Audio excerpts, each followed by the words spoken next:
Welcome to Music and Medicine. Welcome to Music and Medicine. Welcome to Music and Medicine. I'm your host, Dr. Moshe Lewis.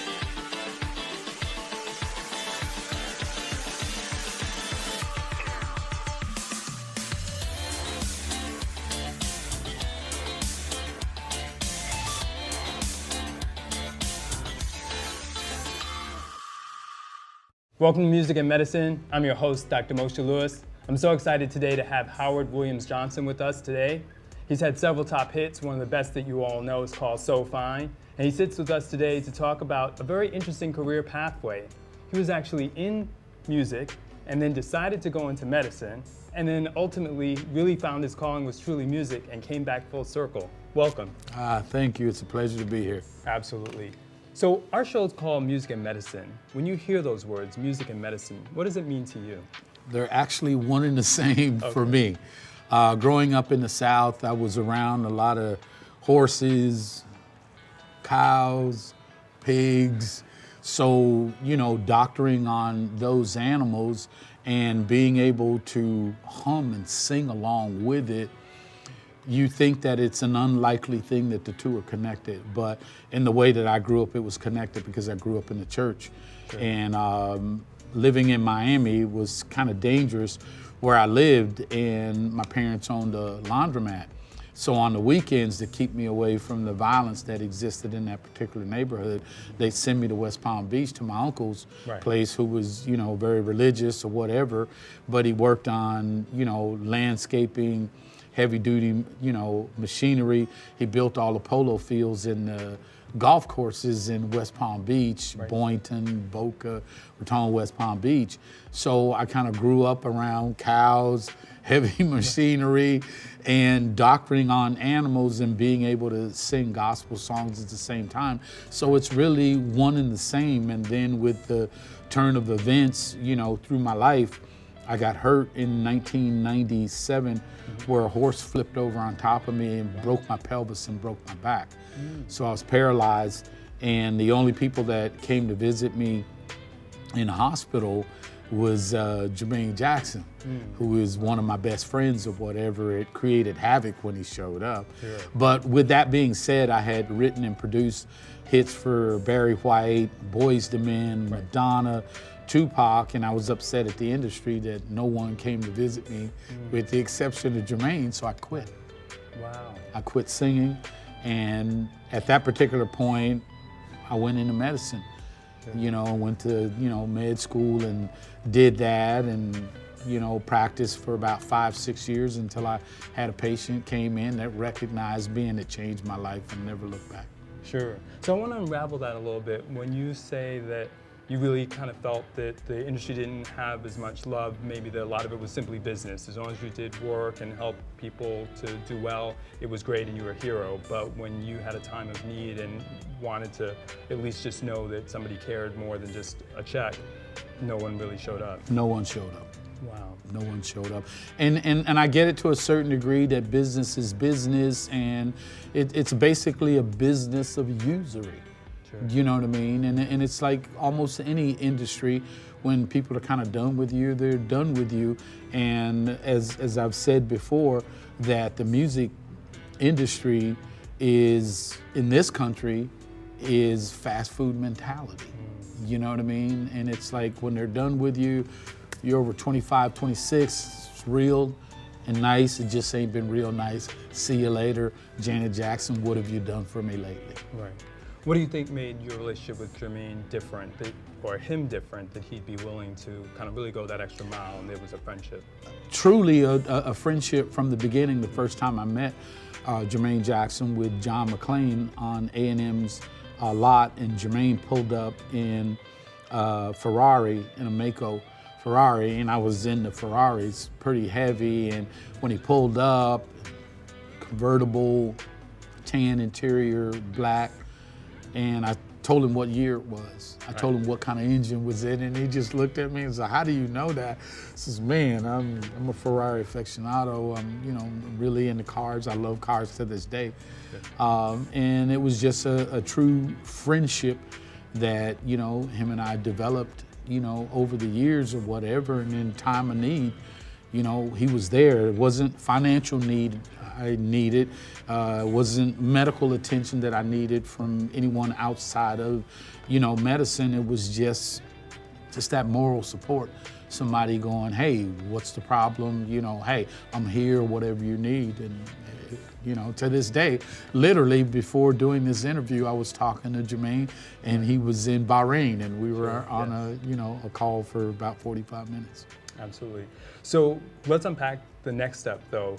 It's a lot to walk away from an industry where it's been pretty good to you, or at least you feel it has been, and another to go into the field of medicine. You gave us some hint and foundation because you had spent some time on a farm and done some, sounds like, veterinary work.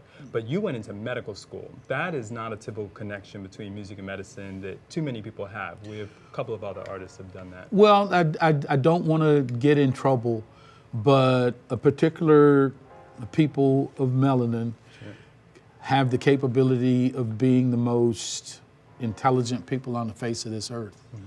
And to me, it was an easy transition because I think anyone with the capability to use this, and when you combine these two, you can do whatever you want to do. Yes, I'm a Buddhist. Yeah, I'm a yogi.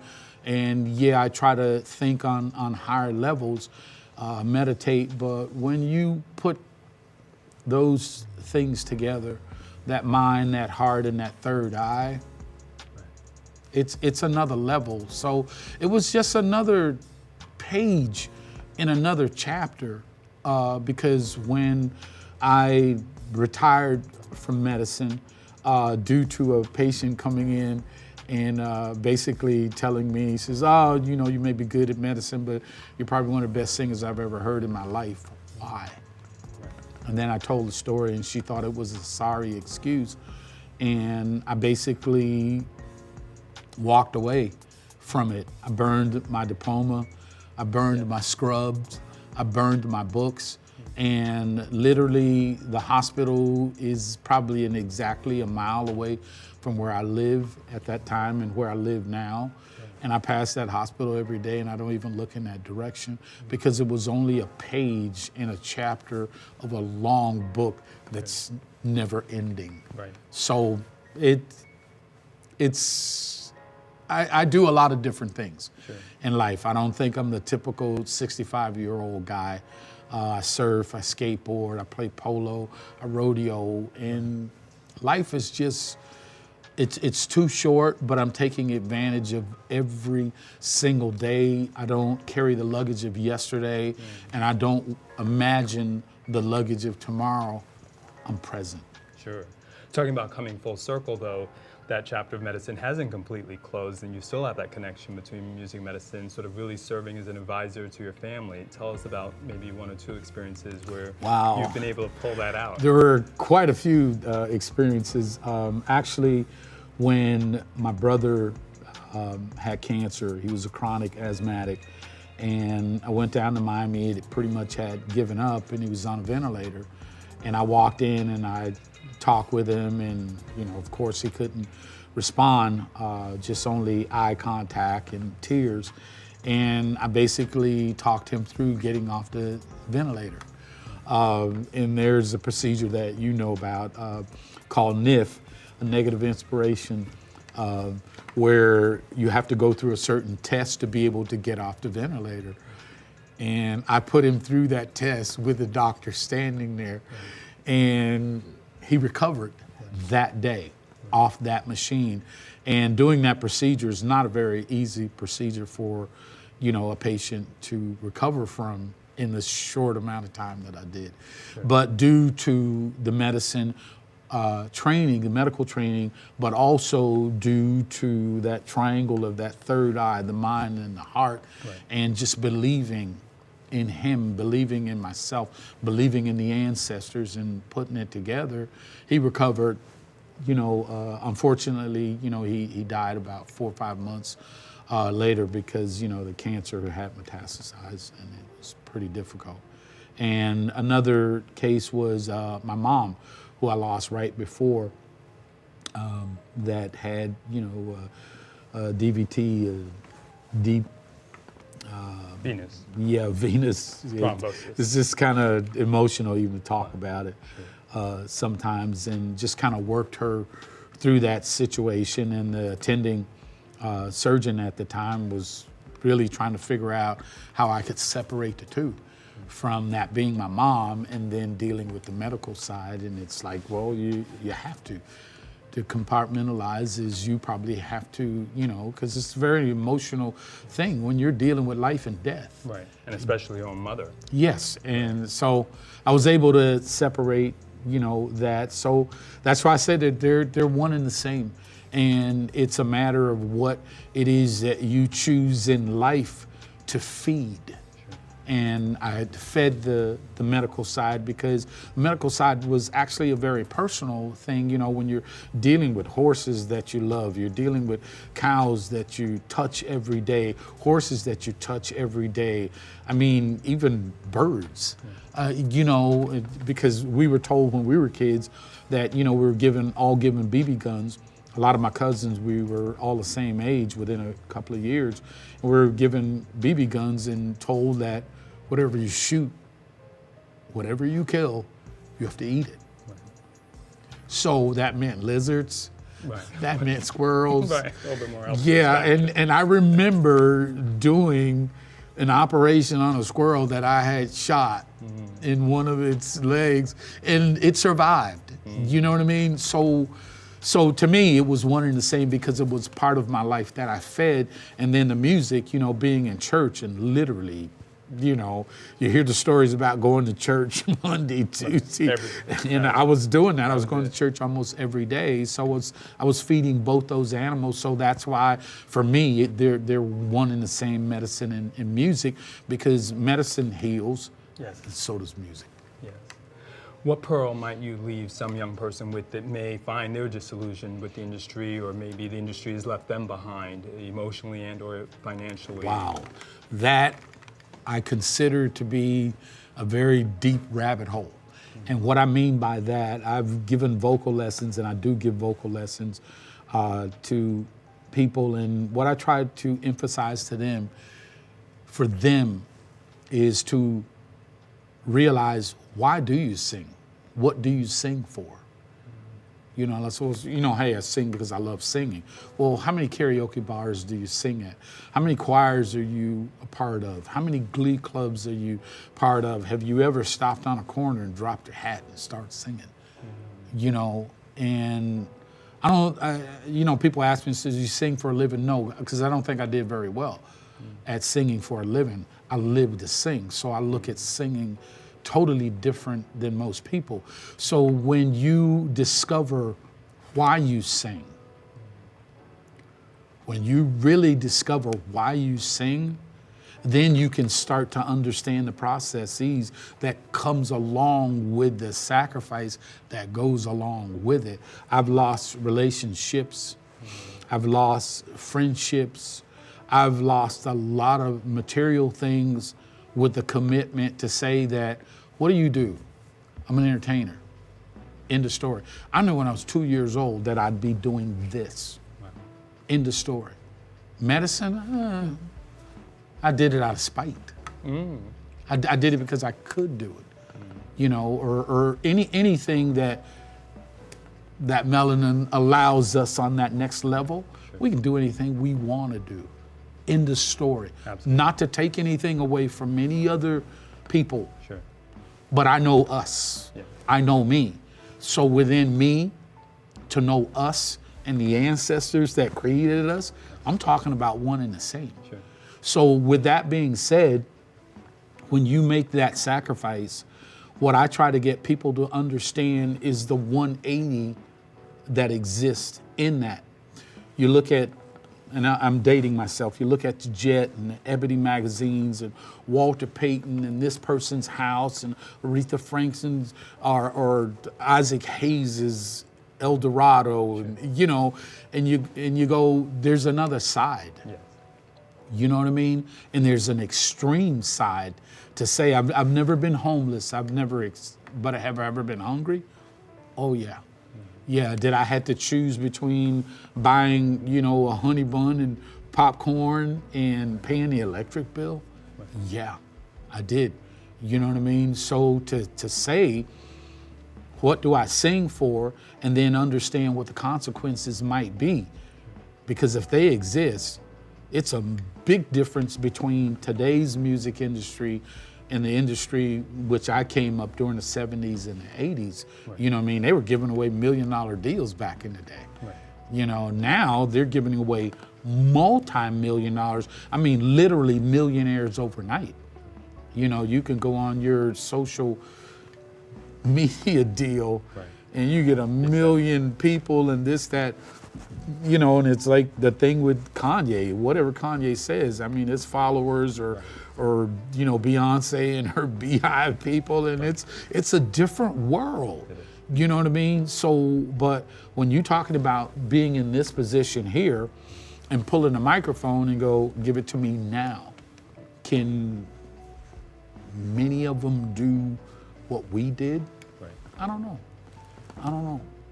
The microphone's here, the equipment's here. Right. Let's bring that. You know, the verses. I mean, I have a problem with the verses. Okay. And I'll tell you why. When you look at the Earth, Wind and Fire and Isley Brothers, you're singing to a pre-recorded and come on, guys. That's not, no, that's not what it. This is my interpretation of the verses. Let's take something where you have songs and you pick 100 songs, right? Just like karaoke, and you've got the lyric or whatever, and it's not your song. Do that. Yeah. If you're a singer, not a track, right? Yeah, it's not a track. You're not singing to something that you did 20, 30 years ago that you can improvise with. Right. You can make a couple of little dips and nah. Give me a piano player and a lyric sheet, right? Some sheet music. Right. You know what I mean? I did a show when I was in the 8th grade in junior high, and I had a group and we called ourselves the Jackson 3. And the lead singer was like 6'3", 6'4". And we got on stage and we didn't know it. He had stage fright and he froze on stage. Sure. So I had to sing Who's Loving You? And we did one other stage and he's standing there totally starstruck. He's just done, right? I re-entered the show because I had my little suit on after the Jackson 3 clothing, and I sung Moon River and won the show. So diversity, being malleable enough to, how did I come from an R&B world and ended up doing a remix with Battle Cat on one of the greatest, rap songs I get around with Tupac? Right. If I'm just an R&B singer, how was I'm 3 of the voices on the 5 Heartbeats. Right. You know what I mean? So when you talk about, no, I'm not just a singer, I'm an entertainer. Can I dance? Yeah, I can dance. Can I act? Yeah, I can act. So it's like when you make that commitment to do it, as in medicine, when you go through what you go through in medicine, and you get to the end of the deal, it's not so, hey, I don't know if I want to do this anymore. It's like, no, I didn't put in 8 years. Yeah, I put in way too, forget the money, just the time, just being up for 28 hours and having to, a life and death decision. So to me, the singing is a life and death decision. Because when I sing like it's my last time. Because guess what? One of those times is gonna be my last time. I never got a chance to see Buddy Holly, Otis Redding, Jimi Hendrix, Stevie Ray Vaughan, but I knew people that saw them, and they said those people performed like it was their last time, and guess what? One of them times was their last time. So to do what I do, not as a living, to live to do what I do, I surrender. Put me in the game, coach. My parents are not even in the stands anymore. I haven't played all season. There's 2 minutes left. My shoulder pads are loose and my shoes are too big. Put me in a game. End of story.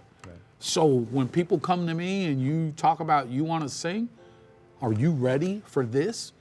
I mean, you know what your trauma rotation was. It was like being in Vietnam. Traumatizing. It's traumatizing. I mean, I had 2 things when I did, my residency at Charles Drew.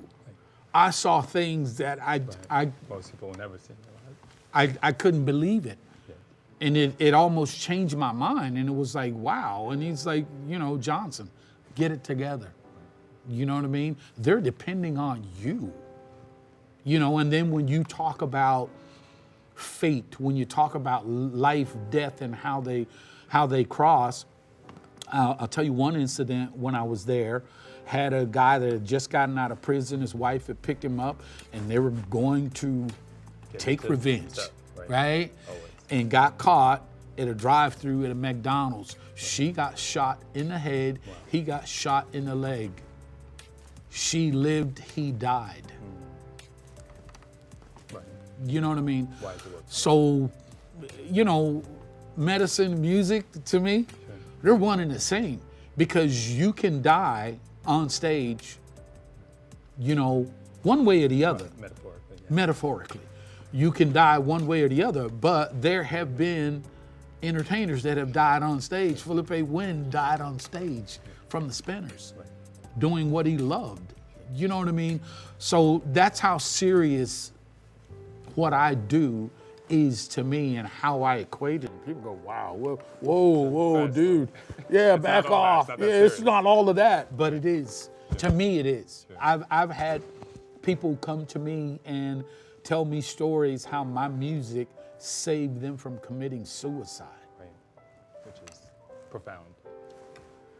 So you could have that impact. Yeah, so how is that not life and death? Sure, right. You know what I mean? The simplicity of a song, that it can travel that deep to the triangle. Touch somebody. Yeah, absolutely. So yeah, I say to young people that if you want to endeavor into this, be careful what you ask for, and be able to commit to it all, because it can be, a pretty extreme.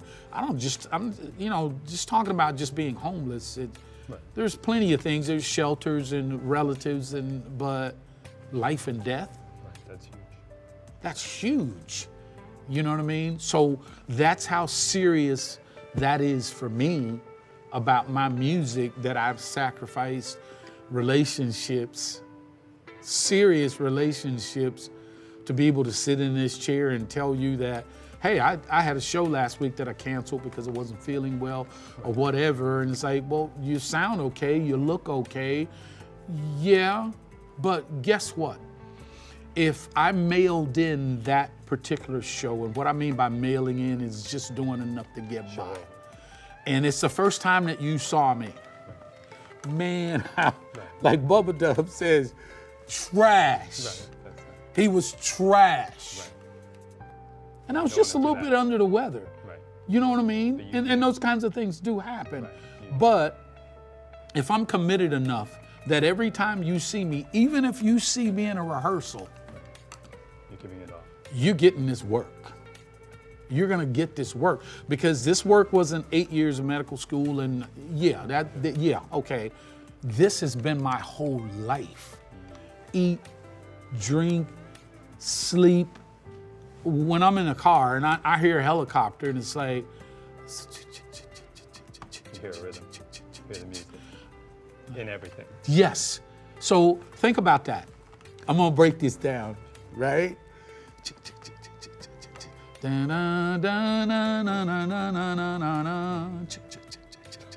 That's Pat Metheny. Come on. Wow.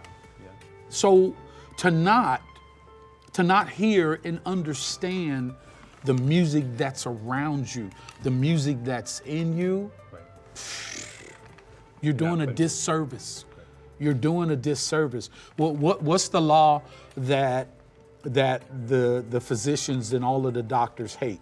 The Good Samaritan law. Right, sure, right, because you're not supposed to walk on by. Yeah, I'm really, hey, I'm gonna get sued if I help this guy. Come on, come on. You gotta be all in. You gotta be all in. Right. You gotta be all in. So what's the extreme of that? Is the same extreme of it to be able to sing. When you look back 10 years ago when the opera singer couldn't do whatever he or she could do on the Grammys, and Aretha Franklin stepped right in. Right. Boom. Ready to, right. No problem. You know what I mean? Right. So what's that commitment to be able to say, you know, how can I diversify? How can I take this to the next level? How can I give this? But to me, it's more than this. It's this. It's the triangle. It's that third eye. And it's like, you know, I don't sing for the first 10, 12 rows at my show. I do, but I don't. Right. You know who I sing for? Last one on the balcony. Yeah, well, just close. The guy that just walked in 15, 20 minutes late, he's got the prettiest girl in the business, and he's sitting there on his phone, but every now and then he's looking around to see who's looking at her. He don't care nothing about Howard Johnson. Right. He don't care nothing about So Fine, Niteflyte, Five Heartbeats. He don't. Sure. That's who I want. That's the guy that I'm gonna sing to. Sure. You know what I mean? Right. I gotta touch you. I have to touch you. Right. If I don't, I didn't do my job. I need more of that today. Yes, absolutely. In every field. You know, everybody wants to get paid. You know, hey, I want to get paid. Showed up, somebody was throwing bottles. You know, I see these rappers are pissed and people are booing. It's like, yo, I got paid. I'm out. Right. I'm outie. I did my part. I did my part. You know what I mean? So I mean, I can't tell you how many shows that I did that was 35 minutes, and I'm 40. They got to pull me off stage, and it's like, yo, they're asking for this song. It's like, yo, the band is like Prince. It's like, yo, we're doing such and such. What key? I don't care. Let's do this. Right. You know what I mean? So that's the seriousness of only one facet of what exists in me. I can't speak for anybody else. I don't want to speak for anybody else, but I think when people come to me for vocal lessons, and you know, it's like, well, let me tell you the craziest story. You want vocal lessons? I charge a lot of money. Just meet me at Venice Beach. If you got a wetsuit, bring the wetsuit. Because they're going surfing after. No. Don't have a wetsuit. I got a wetsuit. I'm backing into the water. Says, come on, backing up. This water's cold.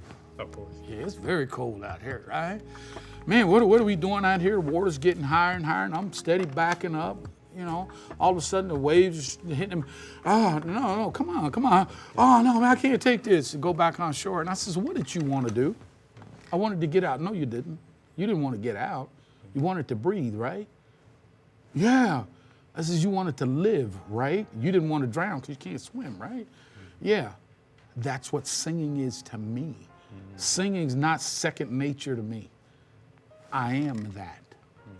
Second nature is a second thought. Right.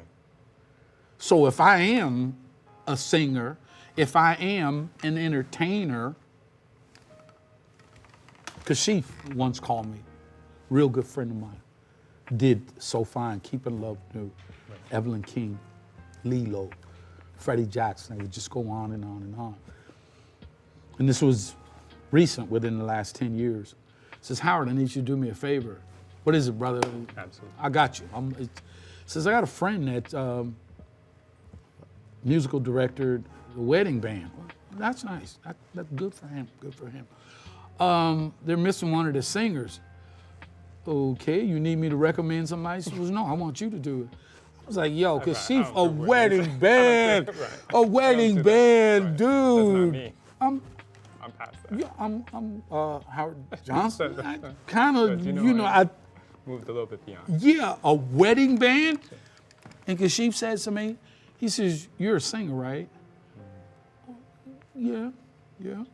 Says, you do want to sing, right? Yeah. You got me. Sure. One of the greatest gigs I ever did. Of course, when I would sing other people's songs or whatever, and he'd want to introduce me, says, yo, dude, just call me John Doe. Because we had a problem one night, because somebody came up and said, nah, dude, you look just like Howard Johnson, and what you just sang, dude, you know. And it was one of the greatest lessons in my life, late in my life, that it wasn't about the limousine. It wasn't about the nominated for a Grammy. It wasn't about the big money. It wasn't about the Rolex or whatever. It was about, yo, you sing, right? Show up, do it. Sing. sing. Which, like you said, goes true for us too. We can't sit there and say, let me talk about my accolades and roll up the sleeves, get in there, help. Exactly. So, Serve. so you know, I know I talk a lot, but I'm just so passionate about what it is that I beg to give, because I have to give back, because that's what the ancestors are doing to me every day. moment. Every day. If you pay attention, because my dad used to say to me, son, every red flag is not red. All you gotta do is listen. Sometimes we just don't pay attention. We just kind of going along and hey, yo, I'm chilling. I'm just chilling. I mean, to this day, I tell my daughter a stop sign or a stoplight, look. Right. Every which way. Look, you never know. Drop of a hat. The drop of a hat, because none of us are promised tomorrow. None of us. So when I give what I give, as the New York guy says, yo, you're gonna get this work. You know what I mean? So about singing, it's like, yo, sign me up, put me in the game, coach. My parents are not in the stands anymore. They used to be in the stand and come and watch me, and, you know, little Hojo was getting ready to, you know what I mean? And it was like, yo, at the drop of a hat, you need to be ready. End of story. There's no excuse. There's no excuse with the internet. The internet has opened up a cornucopia of stuff that you can't even imagine. You can't even imagine the stuff that's available to say, well, hey, well, because it used to be everyone wanted the tabs for the guitar. You go to YouTube and go, you know, hey, such and such, Isley Brothers for the Love of You in G minor, and something will pop up. So there's no excuse at all. There's no excuse for me, for somebody to walk in and go, hey, do you know, no, I don't know it, but let me go in here and get these lyrics and whatever, because if I don't know, I know somebody that does know. You know what I mean? Sure. So if you're a singer, you're blessed. So you've got the blessing. So you look at bless, sing, blessings. Oh, come on, man. You got me wound up. I love it. Because it's just life is too short, but it's long enough to make a difference. You know what I mean? So when I talk about singing and the passion and the way that I talked about medicine and when I was there and, you know, all the surgeons and physicians were like, wow. It's like, yo, well, why don't we try this on the ventilator? And so, well, no, that's not how the book goes. Come on. Yeah, I get that. I already know that. But we got to go to the next level because they're making that effort and, you know, assist control. So maybe they need to be on assist control because they're trying to fight to. So you got to pay attention. I mean, I was in school with guys that were brilliant. You talking about retaining stuff? They knew all of it, but they didn't have no bedside manner.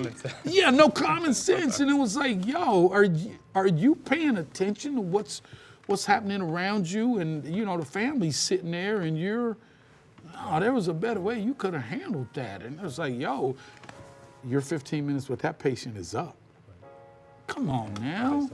Yeah, you know what I mean? So when you talk about the medicine and you talk about the music, and to me, they're one and the same because I gotta heal you or you gotta heal me. Right. One way or the other. It has to, you know, because I feed off of them as they feed off of me. Right. And you know, once you get that infinity circle going, it don't ever stop. And Europe has that. Right. Oh yeah, tremendous passion. Oh my God, to say the least. 95% of my work is overseas. You know, I remember the first time I did a show there, I was done about 12 o'clock at night. I did it at Chateau, it was sold out. I signed autographs from 1 a.m. until 8 a.m. Straight, nonstop, cramped. Right. It's like, whoa, they knew everybody on the record. Right. They knew all the engineers. Right. Who played bass on it? They knew which synthesizer. What studio you did it at? Yes. I mean, so it's that passion. That's why I say here in the States, unfortunately, it's fast food mentality. It's like, yo, hey, well, you don't see me on them oldie goldie 80s shows. I'm not doing that. I'm not doing that. You deserve more of me than 15 minutes to hear Keeping Love New, So Fine, and Let This Dream Be Real. Right. Really? Is that all I am? Right. No. Give more. Yeah, I have to, because we've been touched by so many different things, so many different genres that I got to give you all of that, because are you more concerned with where I live? You're more concerned with the Bentley that I drive? Right. Come on. Sure. Yeah, it's so superficial. We need to get to this. We need to get to that passion, because that's the thing that's gonna drive all of us. Because we all, everybody's got a passion. We got a passion for something, whether it's a car, a girl, or husband, wife, or your job, or whatever it is. If we took and applied that to everything, oh my God, it would be unstoppable. Not just us.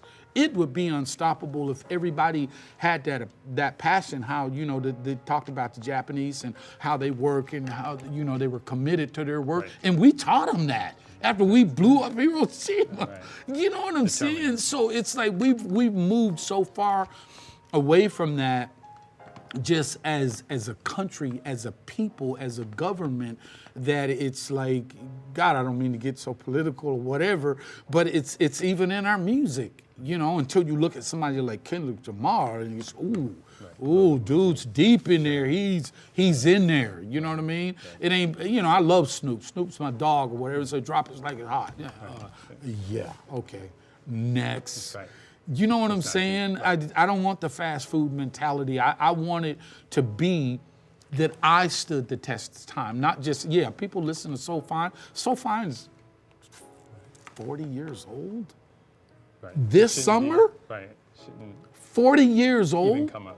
You know what I'm saying? So it stood the test of time, but what I want to stand test of time is me, is what I've given, when you talk about that dash from when I was born to that dash to when I'm gone, because that dash is what's gonna make it. Yeah.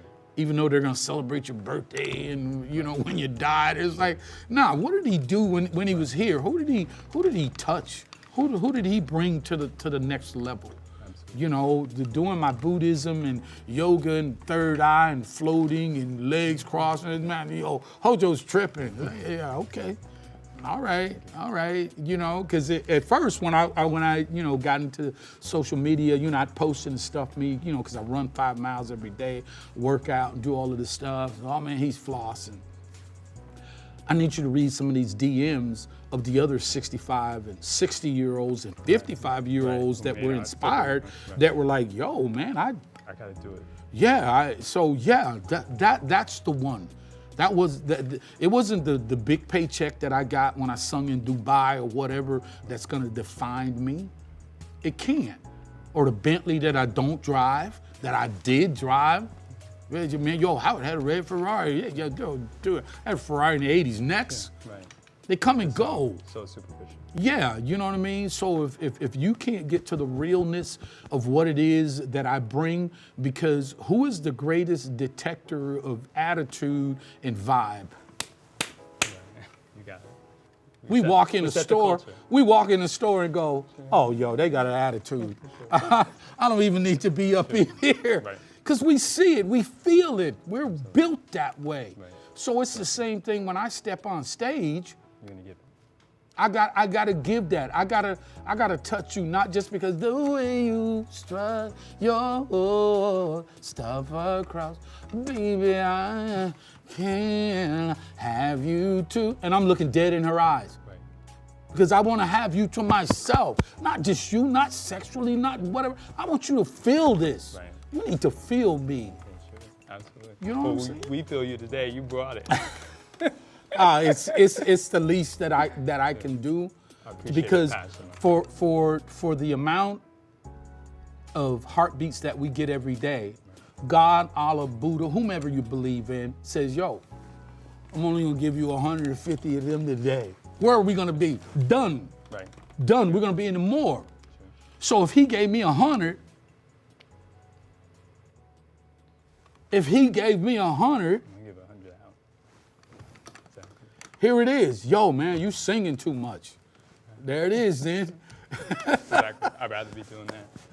On that note, boy, did Howard bring the passion today. It's so clear that he finds not only the will to live, but feels like singing is something that he gives from the very, very bottom of his soul. Mind-body connection is also there for him. His whole life, to me, has also been a musical melody, and he's even had the medicine sprinkled in there, which is just incredible. Continuing to try to heal, touch, and also help some of our young people get to that next level and put in the work, put in the time, put in the dedication, and the love for really, really singing. Thanks so much. Oh, the pleasure's all mine. Appreciate it.